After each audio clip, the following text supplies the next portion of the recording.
मुल्तान शरीफ का एक वाकया सुनिए। अल्लाह अल्लाह अल्लाह अल्लाह। एक हकीम अपना मतलब लगाते थे, हकीम थे, डॉक्टर हकीम, एक हिकमत इलाज है। तो फारिग होकर वो घर चले गए, खाना वाना खाया और कुछ रात के मामूलात थे वो निपटाए, सो गए। अचानक पेट में दर्द शुरू हुआ।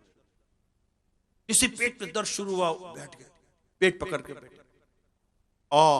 दर्द बढ़ रहा है, बढ़ रहा है, बढ़ रहा है, बढ़ रहा है। मेरी किताब में पढ़ा, उफ, पेट का दर्द ऐसा बढ़ा कि अचानक पेट फट गया। उफ, डूम, पेट फट गया और इतनी बदबू निकली, इतनी बदबू निकली कि देखते ही देखते ये बदबू महल्ले में फैल गई। लोग तंग आ गए। खानदान रिश्तेदारों ने म्युनिसिपल कॉर्पोरेशन वालों को बुला लिया।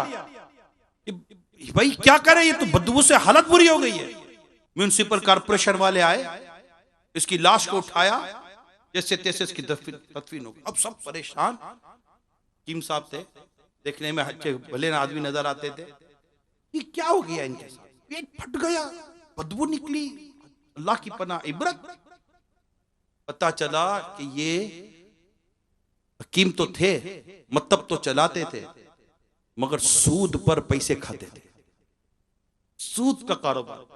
और रात को ही ये किसी खातून से पैसे वसूल करने गए थे, सूद का नफा उससे दिया नहीं था तो उसके साथ बदतमीजी करके आए थे, तो वो औरत बद्दुआ दे रही थी।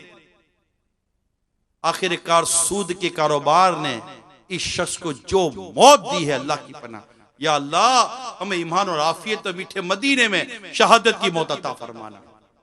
ए सूद का कारोबार करने वालों जरा सोचो, ये